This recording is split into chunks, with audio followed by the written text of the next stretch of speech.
Bismillahirrahmanirrahim. Assalamualaikum warahmatullahi wabarakatuh. Pertemuan kali ini untuk hari Senin tanggal 10 Agustus 2020, yaitu tentang mengevaluasi pengamanan data pada aplikasi web. Ini materi kita banyak banget, kita harus kebut ya. Materinya sulit-sulit, jadi kalian harus benar-benar mengikuti. Ini dalam 1 minggu kita ketemu 3 kali, jadi memang harus benar-benar teliti. Mungkin mulai minggu depan untuk kelas 12 sudah mulai masuk. Nanti tinggal mempraktekkan beberapa materi yang belum dipraktekkan. Nanti sekilas sekalian ngulas yang belum kalian pahami. Oke, sekarang KD 3.20 itu mengevaluasi pengamanan data pada aplikasi web. Untuk sub KD-nya lihat di silabus ya. Ada itu KD-KD-nya apa aja yang harus kalian kuasai. Oke. Kalau kita bicara tentang keamanan, ada beberapa teknik dalam pengamanan data. Jadi ini materinya sudah mulai berat, mulai susah. Materi-materi yang kita pelajari sudah mulai menuju ke medium, enggak beginner lagi, enggak pemula lagi, sudah mulai agak susah. Jadi kalian harus benar-benar mengikuti materi. Jadi ketika kalian ketinggalan sebentar aja mungkin akan jauh. Nah, di sini ada teknik pengamanan data.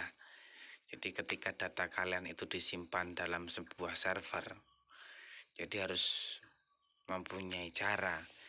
Ibarat rumah itu, barang berharga kalian ada di dalam rumah kalian. Ada handphone, TV, kursi, dan lain sebagainya ada di dalam rumah kalian. Nah, kalian pasti punya cara bagaimana mengamankan rumah kalian. Mungkin ada dikasih gerbang, dikasih CCTV, dikasih pintu yang berkunci, atau mungkin dikasih penjaga, entah security, entah hewan peliharaan, dan lain sebagainya. Itu teknik pengamanan di dalam sebuah rumah. Tapi di sini yang kita bahas nanti adalah data. Ketika data kalian disimpan di dalam sebuah server website, itu ya harus ada pengamanannya. Ketika tidak ada keamanannya, otomatis data kalian akan riskan dimanfaatkan oleh orang, riskan akan dicuri oleh orang. Nah, ini ada beberapa teknik, tolong nanti ketika kalian tahu ya harus benar-benar dimanfaatkan dengan baik ilmunya. Jangan sampai disalahgunakan gitu loh. Belajar internet itu atau ilmu tentang internet itu tergantung kamu. Kayak seperti pisau bermata dua ya. Kalian bisa ke arah negatif, bisa ke arah positif. Tapi saya harap kalian berpikirnya ke arah positif dan selalu berkarya. Dan jangan lupa untuk tugas saya, kejutan saya diikuti. Sekarang sudah tanggal 10, kurang 5 hari lagi. Jangan sampai kalian nanti nyesel, kok saya nggak dapet ya Pak. Mungkin karena kalian sudah ngikuti instruksi tapi belum setor ke instruksi, atau nggak dapat. Kalian sudah buat video, sudah diupload di YouTube tapi belum nyetorkan link, ya nggak dapat gitu loh ya. Dan saya serius, ini memang benar-benar berbagi ke kalian, tapi berbagi ini ya kalian harus memberikan feedback ke saya gitu loh. Caranya seperti itu. Oke, kita belajar tentang teknik. Jadi ada beberapa teknik ketika mengamankan sebuah data. Data yang disimpan di dalam sebuah website ada beberapa teknik. Yang pertama, internet firewall. Internet firewall ini biasanya ada settingan-settingan yang sudah ada di dalam software server, tinggal mengaktifkan saja kalau internet firewall ini. Atau bisa juga di dalam, kalau firewall kayaknya teman-teman sering dengar lah, di dalam software antivirus juga sudah banyak firewall atau di dalam sistem operasi juga ada firewall, tinggal diaktifkan atau tidak. Fire itu api, wall itu dinding api istilahnya ya. Jadi ya teknik, namanya teknik ya, saya nggak memikirkan siapa yang membuat nama seperti itu, nggak usah kalian pusing. Yang penting tekniknya, yang pertama itu teknik internet firewall untuk mencegah akses dari pihak luar ke sistem internal. Firewall itu bekerja dengan dua cara, menggunakan filter dan proxy. Apa itu filter? Apa itu proxy? Filter itu adalah saringan atau jaringan. Kalau proxy itu kayak apa ya, protokol IP yang dia di luar wilayah. Filter digunakan untuk menyaring komunikasi agar terjadinya seperlunya saja. Kalau proxy berarti mengizinkan pemakai dari dalam untuk mengakses internet seluas-luasnya. Kalau saya mau jelasin secara detail nanti takutnya kalian salah paham sih ya. Udah gini aja, filter dan proxy ini intinya jadi filter itu menyaring, kalau proxy itu ada izin, gitu aja. Jadi internet firewall itu membatasi pengguna, dan menyaring pengguna, gitu aja ya caranya. Tekniknya gimana nanti ya. Kemudian ada teknik kriptografi. Kalau kriptografi itu namanya, kripto itu ya kayak kalian merubah sebuah angka atau password ya. Passwordmu semisal namamu semisal, atau semisal namamu Ani apa Ida apa Paijo apa Paini. Jadi dirubah ketika namamu itu Ani, passwordnya Ani 11 semisal, itu dirubah ke dalam bentuk yang lain. Maksudnya bentuk yang lain gimana? Tidak ditampilkan atau tidak dituliskan Ani 11 passwordnya, tetapi dienkripsi. Ya, enkripsi itu apa nanti dijelaskan di bawah lagi. Jadi dirubah ke dalam bentuk heksadesimal, apa di dalam bentuk ke bilangan biner, atau ke base 5, atau banyak macamnya ya, atau MD5 dan lain sebagainya, atau base 64, atau pokoknya teknik ini banyak ya, kriptografi. Di sini dijelaskan adalah seni menyandikan data. Ada dua proses, yaitu enkripsi. Nah, enkripsi itu merubah tadi, kalau deskripsi itu deskripsi itu mengembalikan ke enkripsi, kebalikannya dari enkripsi. Enkripsi adalah program mengubah data asli menjadi data sandi. Kalau kalian belajar pramuka, kayak sandi simpur atau bendera atau sandi-sandi itu ya, model kayak gitulah, tapi ini berupa angka, saya nggak terlalu ngikuti. Kalau deskripsi adalah proses mengembalikan data ke aslinya. Jadi tadi saya contohkan, semisal enkripsi itu, semisal passwordmu itu Ani11, passwordnya Ani11, username-nya Ani, tapi di dalam database tidak dituliskan Ani11.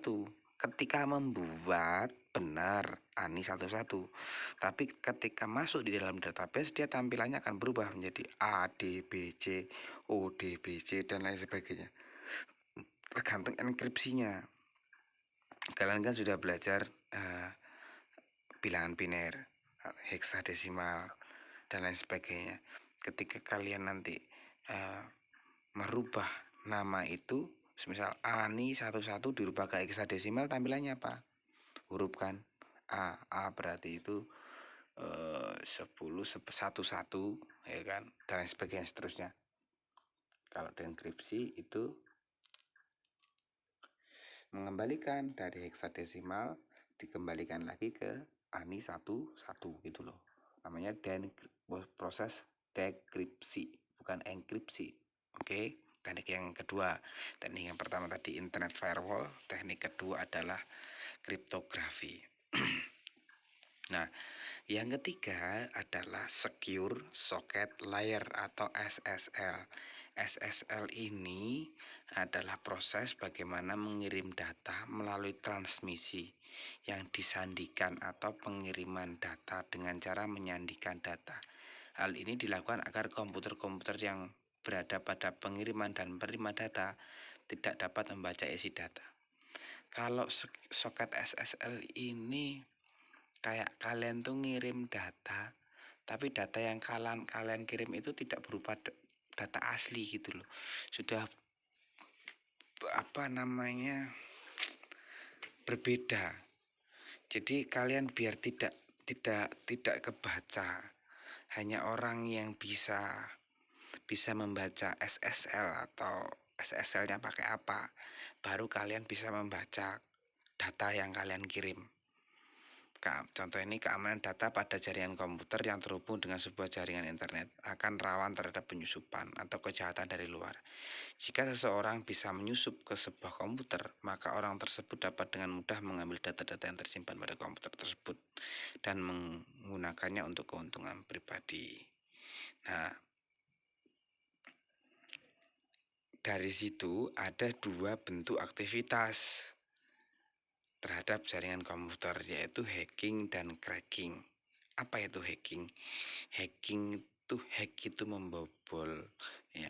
King itu adalah sebuah aktivitas atau kegiatan. Jadi hacking itu adalah sebuah aktivitas yang berusaha membobol atau memasuki sebuah web atau jaringan dengan mengeksplorasi, mencari kelemahan sistem atau bugs, bugs, celah dalam sistem itu, ya entah itu web, entah itu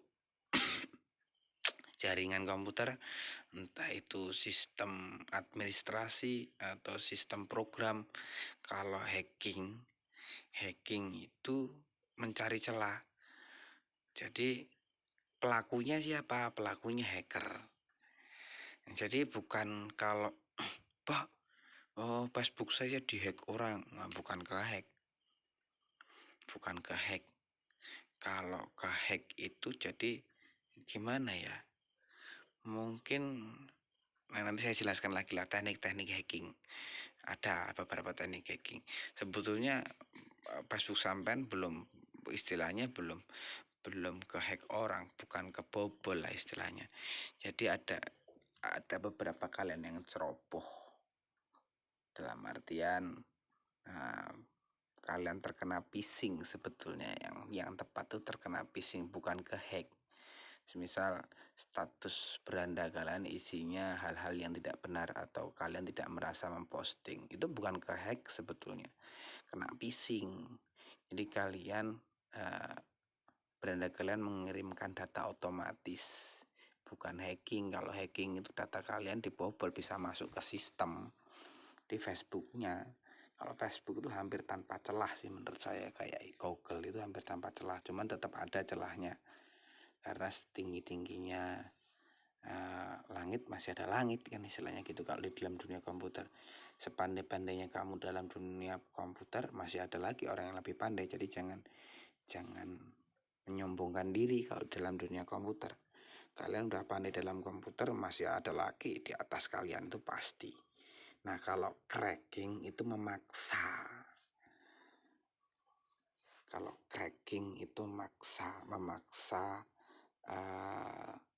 Memasuki sebuah jaringan secara ilegal dengan maksud mencuri, mengubah, dan menghancurkan file atau data yang disimpan di komputer-komputer yang ada di jaringan tersebut. Pelaku hacking disebut hacker, sedangkan pelaku cracking disebut cracker.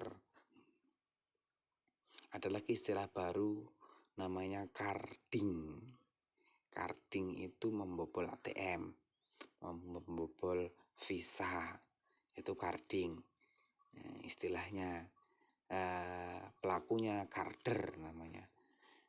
Itu teknik carding yang sering dipakai bobol Shopee, bobol Alibaba, toko-toko online. Kemudian apa yang itu yang apa namanya toko-toko online luar itu banyak dipakai. Teman-teman yang di Indonesia itu pakainya carding, dia belanja online tapi menggunakan teknik carding, jadi menggunakan ATM orang atau menggunakan visanya orang, itu namanya carding, pelakunya carder. Nah, metode yang digunakan, nah ini kalian akan tahu beberapa metodenya, tapi saya pesankan lagi, dimanfaatkan yang positif, ilmunya, tahu caranya, jangan istilahnya dimanfaatkan ke yang tidak benar. Metode yang digunakan hacker atau cracker atau carder dan lain sebagainya untuk menyusup ke sebuah jaringan itu ada yang pertama namanya spoofing. Spoofing itu bentuk penyusupan dengan cara memalsukan identitas user sehingga hacker dapat login ke sebuah jaringan komputer secara ilegal. Pemalsuan identitas user ini menyebabkan hacker dapat login seolah-olah sebagai user yang asli. Spoofing itu gini, data kalian dicuri, yang pertama mungkin KTP, kalau di dalam di dalam database kependudukan KTP-mu itu diakali. Jadi yang terdaftar kamu, cuman yang masuki bukan kamu gitu loh. Sini wis enak ngomong. Facebookmu dibuat orang, dipakai ada foto profil seperti kamu, namanya kamu, terus dia memanfaatkan nama kamu untuk melakukan kejahatan. Itu namanya spoofing, wis ngono enak ngomong ya. Walaupun tekniknya sebetulnya bukan seperti itu. Tekniknya sebetulnya dia masuk di dalam sistem. Kalau di Facebook kan cuma memanfaatkan mungkin minta pulsa dan lain sebagainya ya. Kalau di dalam sistem nggak seperti itu. Kalau di dalam sistem itu bisa mengobok-ngobok atau merubah isi di dalamnya.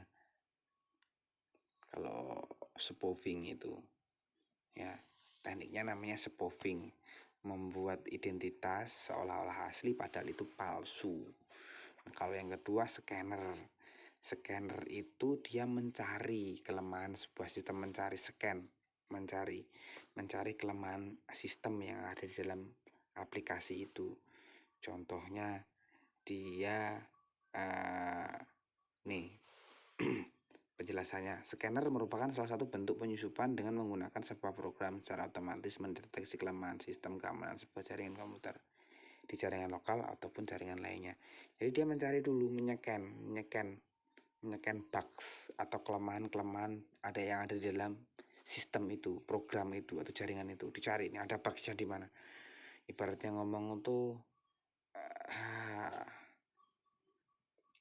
dia tuh apa ya, nyari dulu loh celahnya. Ibaratnya ngomong kalau mau menyuri tuh rumah ini tuh celahnya di mana gitu, entah di pintunya, entah di jendelanya, entah di apa tuh namanya scanner. Dia nyari tapi pakai sebuah software scanner keamanan.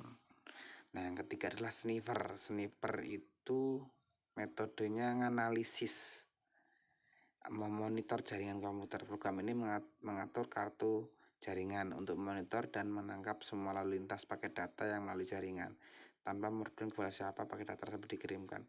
Sniffer itu namanya sniper itu kayak ini, nembak lah, penembak jitu.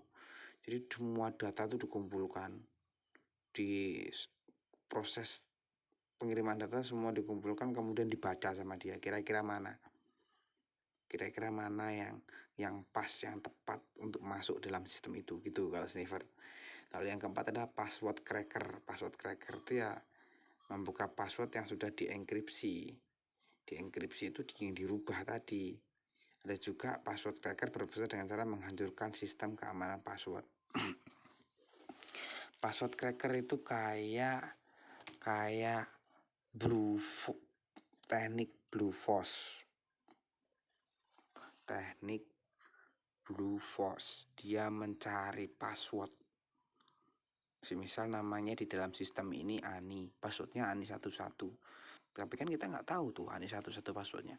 Dicari tuh dari A, dicari dulu passwordnya ini berapa digit sama password crackernya. Kayak Blue Force misal.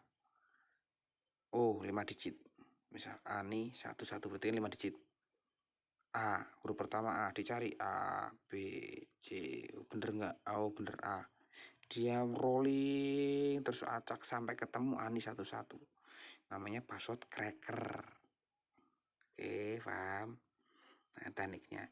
Kemudian teknik destructive device merupakan metode berupa virus yang dibuat untuk menghancurkan data-data. Kalau destructive device itu dia menyerang dari data menggunakan virus. Jadi kamu ngupload foto tapi foto itu ada kamu CCP virus, tempeli virus, tempeli masuk upload ke dalam sebuah sistem. Nah virus itu akan bekerja ngobrak-abrik data. Nah itu namanya destructive device, bisa film, bisa musik, bisa foto dan lain sebagainya. Nah untuk menjaga keamanan data pada saat dikirim dan disimpan dalam jaringan komputer maka dibutuhkan teknik. Untuk menanggulangi 5 teknik kecurangan tadi, spoofing, sniper, password cracker, destruct device, kemudian ada lagi apa tadi ya, scanner, itu ada tekniknya untuk mengamankan dari 5 metode tadi. Yang pertama enkripsi. Jadi adalah yang saya jelaskan tadi, enkripsi data, kalian harus dienkrip dulu datanya. Nah enkripsi ini nanti banyak macamnya caranya, nanti pertemuan berikutnya akan saya jelaskan apa tentang enkripsi itu apa. Sebuah proses melakukan perubahan sebuah kode dari yang bisa dimengerti menjadi sebuah kode yang tidak bisa dimengerti. Nggak kebaca, kamu nggak bakal ngerti kalau kamu nggak deskripsi dulu. Kalau enkripsi kan merubah dari ANI 11 menjadi A2345B00346678 semisal. Kamu rubah ke dienkrip, nggak bakal kebaca ini passwordnya apa gitu ya. Tapi ketika di dienkrip akan kebaca lagi. Nah enkripsi itu juga diartikan sebagai kode atau chipper yang kemudian firewall. Nah firewall itu adalah tadi dinding api tadi, penjaga. Itu merupakan program yang dipasang pada jaringan untuk memproteksi sistem komputer. Oke. Nah, yang ketiga adalah teknik kriptografi. Nah, teknik kriptografi itu teknik yang digunakan untuk yang tadi ya. Ini ngulangi lagi. Oh, bukan. Ya benar tuh. Firewall, kriptografi. Kriptografi itu ya tadi menyandikan data. Ada 2 proses kriptografi tadi, enkripsi, dekripsi. Proses enkripsi adalah proses mengubah data asli menjadi data sandi. Yang atas tadi ya. Kemudian secure socket layer, sehingga informasi rahasia seperti nomor kartu kredit atau kontrol autentikasi tidak dapat dibaca. Nah, kalau tadi kan SSL-nya ada yang di atas. Tadi kan ada SSL juga ya. Mana tadi? Nah, ini kan secure socket layer, pengiriman data melalui transaksi disandikan. Yang di sini kan teknik pengamanan. Ya. Yang ketiga sama dengan ini. Secure socket layer adalah suatu bentuk penyandian data. Jadi disandikan datamu sehingga informasi rahasia seperti nomor kartu kredit dapat terautentikasi, tidak dapat dibaca atau diakses oleh pihak lain selain pemilik dan server, pemilik servis. Jadi kayak kartu kreditmu itu ATM lah, password gitu loh. Tapi di dalam layarnya, soket layarnya. Kemudian Pretty Good Privacy, PGP. Pretty Good Privacy ini adalah salah satu algoritma keamanan komunikasi data melalui internet untuk komunikasi harian semacam electronic mail. PGP merupakan gabungan antara sistem pembuat digest, enkripsi simetris dan asimetris. Jadi Pretty Good Privacy itu dia security-nya double-double. Kayak sekarang kalian buat sebuah akun email itu menggunakan PGP sudah Pretty Good Privacy. Jadi kalian ada security dari lupa password email, kemudian nomor HP, kemudian kata sandi yang lama, misal itu namanya teknik berikut privasi. Dia sudah terenkripsi simetris dan diges dan asimetris. Jadi memanfaatkan media lain. Kalau sniper paket juga dikenal sebagai network analyzer. Jadi sebelum di sniper, kalian sudah ngecek dulu nih, ada celah nggak, ada permasalahan nggak dalam komputermu, gitu loh intinya. Jadi tadi kan ada spoofing, sniper, password cracker, scanner, ya kan. Nah, untuk menutup itu pakai metode ini. Sudah ada metodenya yang harus kalian pahami. Oke, paham. Nah, itu beberapa cara. Ada 5 metode untuk menyusup, ada 5 metode untuk menutup, ada 6 metode untuk menutup.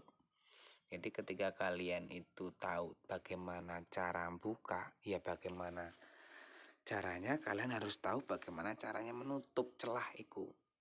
Makanya gak ada ceritanya. Berarti ngomong kalau bukannya sombong ya, orang selalu ngeluh kebobolan sandi email lah, Facebook lah. Kalau saya mustahil gitu loh. Apakah nggak ada yang berusaha mau? Boleh banyak, cuman mustahil karena security-nya udah menggunakan metode ini, jadi nggak bakal lagi ada orang yang bisa masuk ke dalam sistem yang saya buat gitu loh ya. Oke, kalau tugasnya saya hanya pengen coba kalian cari metode enkripsi itu seperti apa, yang besok akan dijelaskan metodenya. Jadi enkripsi itu kan banyak, ada metode MD5, metode enkripsi aja lah, enkripsi. Kemudian coba kalian cari metodenya, ada MD5, ada BASE64 dan lain sebagainya. Itu banyak itu enkripsi itu. Coba dicari, besok saya jelaskan materinya tentang itu. Saya udah nyiapkan sebetulnya. Karena saya gini loh, ngapa kok saya selalu memberi tugas? Sebenarnya tugas ini hanya sebagai pertanda bahwasanya kalian itu menyimak materi saya gitu loh. Nggak hanya sekedar absen, nggak hanya sekedar ngikutin materi tok, tapi nggak memperhatikan, nggak menyimak materi yang saya buat. Saya tahu sebetulnya kalian hanya yang absen terus habis itu tinggal main dan lain sebagainya, saya juga tahu. Makanya akan selalu saya pantau lewat tugas, dan jangan sampai lewat. Saya kalau masih lewat 1 hari gitu mungkin masih saya kasih keringanan lah. Tapi kalau sampai 3 kali pertemuan kalian tidak pernah mengikuti tugas saya, ya mohon maaf, saya alfa kayak yang kemarin. Kalian walaupun nggak punya paket bisa WA kok nebeng ke temennya. Kalau kalian nggak punya paket, kalian bisa datang ke sekolah, rumah kalian juga nggak terlalu jauh, boleh datang ke sekolah. Oke, di situ aja. Kalau ada yang tanya silakan tanya. Pesan saya ulangi, internet itu seperti pisau bermata dua. Kalian harus benar memanfaatkan. Yang positif kalian kerjakan, yang negatif kalian tinggalkan ya. Jangan kalian berbuat hal yang kalian sudah tahu salah tapi tetap kalian kerjakan. Itu namanya TOLOL. Nah, sekian saya akhiri. Wassalamualaikum warahmatullahi wabarakatuh.